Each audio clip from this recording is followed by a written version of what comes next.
j'espère que vous allez bien, je suis ravie de vous retrouver dans cette vidéo qui est je réponds à vos questions numéro 3. Donc là on est sur la troisième vidéo. Comme pour les précédentes, de nouveau, si vous voulez voir encore d'autres vidéos de ce type, déjà n'hésitez pas à laisser un j'aime sur la vidéo. Et en plus de ça, n'hésitez pas à poser vos questions dans les commentaires pour que je puisse y répondre dans les prochaines vidéos. Première question qu'on m'a posée, c'est dois-je me fier au tableau de mesure fini? Donc c'est-à-dire parfois quand vous achetez un patron, vous avez deux tableaux de mesure. Un tableau de mesure non fini, c'est-à-dire un tableau de mesure avec les mesures du corps traditionnelles, et un tableau de mesure qu'ils appellent mesure du vêtement fini.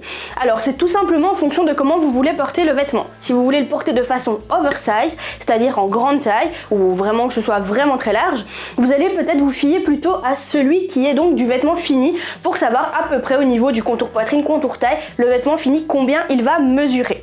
Par contre, si vous voulez qu'il tombe tout simplement comme il est prévu de tomber sur la photo que vous avez vue d'achat du patron, à ce moment-là, vous allez plutôt vous baser sur l'autre tableau, donc c'est-à-dire le tableau de mesure traditionnel qu'on peut retrouver dans la majorité des patrons. Je vous avais également demandé sur Instagram de me poser vos questions pour aussi pouvoir participer à cette vidéo, et donc ici j'en ai retenu d'autres aussi bien sûr qui seront dans d'autres vidéos, mais notamment une personne qui m'avait demandé si j'allais faire tout simplement des cours en live. Alors pour les cours en live, c'est-à-dire les cours sur notre plateforme, on est en réflexion. C'est quelque chose qui personnellement m'intéresse beaucoup, d'être vraiment en contact direct avec vous au moment présent, quoi, donc vraiment en live, quoi, d'où le nom en live. Donc c'est en réflexion, mais sinon on a quand même pour projet de se lancer aussi sur Twitch. Donc pour les personnes qui connaissent pas Twitch, c'est une plateforme, alors pour vous expliquer et comparer par rapport à YouTube, c'est une plateforme comme YouTube à peu près, sauf que sur cette plateforme, vous avez tout simplement des vidéos mais qui sont en live, et puis si vous n'avez pas su suivre le live, et bien vous pouvez regarder la rediffusion du live. Donc ça c'est aussi une possibilité sur laquelle on réfléchit, donc n'hésitez pas à me dire dans les commentaires si vous serez ok, si vous serez super chaud pour qu'on se lance sur Twitch et que par après on lance également des cours en live. Troisième question, on m'a demandé comment faire pour placer un droit fil sur un patron. Je vais vous montrer ça ici sur une manche, mais vous allez voir que l'explication est vraiment très simple et que ce que je vais vous montrer, vous pourrez le reproduire sur n'importe quelle pièce de patron. Alors ici on se retrouve sur un patron de manche. Comme vous pouvez le constater, il y a déjà le droit fil qui est posé, mais on va faire comme s'il n'existait pas. Alors au niveau de l'ourlet, donc c'est-à-dire que hop, on a notre tête de manche ici, on a nos sous-bras. Pour les personnes qui ne savent pas ce qu'est un sous-bras, n'hésitez pas à aller voir la FAQ 2 ou 1, je vous mettrai de toute façon la bonne dans le petit. Et ensuite on a dans le bas l'ourlet. Sachez que votre droit fil est toujours perpendiculaire à l'ourlet. Perpendiculaire, c'est quoi? Je vous montre. Hop. Ici, on a une ligne droite et la perpendiculaire, c'est la ligne qui vient la croiser tout simplement de façon à avoir de chaque côté un angle de 90 degrés à droite, un angle de 90 degrés également à gauche. Donc pour placer tout simplement votre droit fil, vous allez vous positionner par exemple sur l'ourlet d'une jupe, l'ourlet d'un pantalon ou même l'ourlet d'une blouse. Ici, c'est l'ourlet d'une manche. On se positionne avec une ligne bien droite sur l'ourlet et ensuite, on vient tout simplement sur le côté, hop, comme ceci, tracer notre droit fil. Mettez toujours bien la flèche pour indiquer le sens du droit fil. En l'occurrence, ici, le droit fil va descendre. Alors ça, faites bien attention aussi en fonction des motifs que vous avez sur votre tissu. Et toujours bien le renommer, parce que si quelqu'un ne sait pas ce que ça veut dire, au moins, il a l'indication. On va maintenant passer à la quatrième question. Alors pour la quatrième question, c'était une question sur la tension. La cinquième aussi ce sera sur la tension, mais la tension d'une autre machine. Alors ici on va parler de la tension de la machine à coudre, comment bien régler cette tension. Tout d'abord j'ai déjà fait une vidéo sur le sujet, donc je vous la mettrai dans le petit, mais je vais quand même vous donner quelques points importants à savoir. Alors premièrement, il faut déjà, dès que vous cousez, savoir d'où vient le problème. C'est-à-dire que si au préalable vous n'avez pas nettoyé votre machine, il se peut que le problème vienne déjà de là, qu'en dessous de la plaque il y ait des poussières, et donc ça permet, du coup vous avez un problème de tension entre guillemets. Ça vient pas vraiment de la tension, mais ça vient plutôt du fait que ce ne soit pas propre en dessous. Et donc parfois juste en nettoyant, en remettant tout en place, la canette, etc. Donc vraiment bien nettoyer le bas de la machine où toutes les fibres de tissu vont se stocker. Vous serez surpris, je vous le rassure. Des fois moi j'ouvre et je me dis oh là là c'est pas vrai, mais t'as vraiment attendu autant de temps. Donc vraiment faites-le, surtout quand vous cousez des tissus en lainage ou même des tissus en fourrure, vous serez surpris de ce qui se cache en dessous. Donc ça peut déjà être un point que vous pouvez vérifier. Le deuxième point, c'est utiliser le même fil au-dessus, donc le fil supérieur et le fil de canette. Ça c'est aussi très important. Si vous utilisez deux fils qui n'ont pas la même épaisseur, à ce moment-là, pareil, vous risquez d'avoir un problème de tension, entre guillemets. Je mets ça entre guillemets parce que dès qu'on voit des petites boucles en dessous ou au-dessus, on se dit ah mince, c'est un problème de tension, mais pas toujours. Donc en l'occurrence, toujours bien utiliser le même fil pour la canette et pour le fil supérieur. Alors si vous êtes par exemple sur une tension à 0, vous aurez des bouclettes en dessous. Donc c'est-à-dire que par exemple vous êtes sur votre machine à coudre, vous vous dites mince, j'ai des bouclettes qui sont en dessous, comment je peux faire?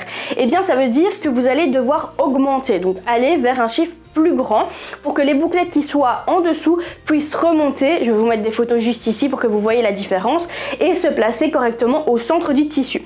Quand je dis au centre, c'est parce qu'en fait il faut un équilibre entre le fil supérieur et le fil inférieur, donc du dessous du fil de canette. Quand vous cousez, il faut absolument que au milieu du tissu, j'appelle ça le milieu du tissu, c'est tellement fin qu'à l'œil nu vous pouvez pas le voir bien sûr, mais je vous mettrai sur la photo, vous verrez absolument de quoi je veux parler. Il faut qu'il soit entrecroisé au centre. Inversement, quand vous cousez et que en cousant directement sur votre tissu, vous voyez que les bouclettes se forment au-dessus, ça veut dire que là votre tension est élevée, donc elle est sur 9 ou entre 7, 8 et 9, bien sûr vous voyez ce que je veux dire, dans les chiffres plus élevés, et donc à ce moment-là il faut réduire la tension.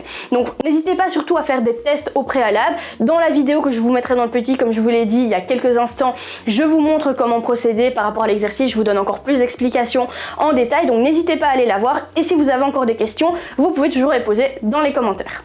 On m'a également posé une autre question, donc on arrive à la 5e question, et puis il restera une question, donc dans celle-ci il y a 6 questions au total. La question c'était: quand je couds à la surjeteuse du jersey, ma couture est apparente sur l'endroit. Alors c'est très simple, la réponse est vraiment très simple, c'est qu'il y a un souci de tension ou alors que tu as mal enfilé peut-être tes fils dans les blocs de tension. Parfois on enfile, on passe juste notre fil, mais on l'intègre pas à l'intérieur du bloc de tension, et donc forcément s'il n'est pas intégré dedans, on a beau chipoter à la tension, le fil ne bougera pas, la tension ne changera pas vu qu'il n'est pas à l'intérieur du bloc. Donc là ce que je vais faire, c'est que je vais vous montrer le résultat avec une tension qui n'est pas bonne et une tension qui est bonne pour que vous puissiez voir la différence. Donc on se retrouve ici sur deux échantillons de tissu, sur lequel ici j'ai mis une tension à 2 et celui-ci une tension à 5. Pour pas dire de bêtises, je vérifie. Alors sur l'endroit, je vais vous les montrer d'un peu plus près. Donc sur l'endroit ici, on voit pas vraiment de différence. Le surjet est vraiment très beau, autant sur celui-ci que sur celui-ci. Par contre, si je retourne, voilà à quoi ça ressemble. Donc ici, on voit vraiment que la tension n'est pas bonne du tout, parce qu'en fait, on a des boucles qui se forment, que ce soit sur le premier fil, donc de l'aiguille de gauche ou de l'aiguille de droite. Tandis que ici, on peut constater, hop, je vais essayer de vous montrer un peu plus proche. Ici, on peut constater vraiment que le surjet est vraiment très beau. Je vais vous montrer sur l'endroit, vous allez voir la différence directement. Si vous avez ceci, donc là, limite même sans tirer, on voit directement qu'il y a les fils, et bien c'est que votre tension de fil n'est pas bonne. Par contre, là sur ma tension à 5, je peux tirer et on voit aucun fil qui apparaît. Donc voilà pour la tension du fil à la surjeteuse. N'oubliez pas de bien faire des tests au préalable avant de coudre directement sur votre tissu. Ça c'est toujours très important. On va maintenant passer à la dernière question. On m'a posé comme question: quand je couds une parmenture sur un col en V, ma parmenture est visible. Est-ce que je peux finir avec la technique du billet? Alors personnellement, je ne sais pas trop comment vous cousez et sur quel type de tissu vous cousez bien sûr votre parmenture. Mais par exemple, moi ici en l'occurrence, je porte un tissu relativement fluide comme on peut le constater. Et j'ai une parmenture qui n'est pas visible. Si je la sors, bien sûr, vous la verrez. Donc, je vais vous montrer. Donc, ici, on voit, j'ai ma parmenture, mais quand je la rentre, elle n'est pas visible sur l'endroit. Donc, si votre tissu est fin et peut-être un petit peu transparent, effectivement, il est possible qu'on voit votre parmenture en dessous. À ce moment-là, avec le billet, ce sera exactement la même chose. Donc, n'hésitez pas peut-être à doubler le vêtement à place de finir directement avec une parmenture et un billet. Et bien, à ce moment-là, si vous doublez le vêtement, on ne verra pas la finition vu que ce sera le vêtement complet qui sera doublé. Et voilà, on arrive à la fin de cette vidéo. J'espère que pour les personnes qui la regardent et qui se posaient peut-être certaines de ces questions, vous avez eu vos réponses. Si ce n'est pas le cas ou que vous avez d'autres questions, n'hésitez pas à me les poser dans les commentaires. Pour les personnes qui sont nouvelles sur la chaîne et qui sont passionnées comme moi de couture, déjà je me présente, je suis Nausicaa d'Enjoy Couture, et bien n'hésitez pas à vous abonner parce que voilà, comme vous avez pu le constater, d'où le nom Enjoy Couture de la chaîne, et bien vous allez pouvoir apprendre des techniques, des astuces, je vais pouvoir répondre à vos questions. Il y a également des tutos couture qui sortent chaque semaine, donc c'est tout simplement gratuit. Vous cliquez sur le petit bouton s'abonner, vous cliquez sur la petite cloche qui se trouve à côté, comme ça vous serez tenu au courant de chaque vidéo qui sortira chaque semaine. Moi je vous fais plein de gros bisous, prenez soin de vous.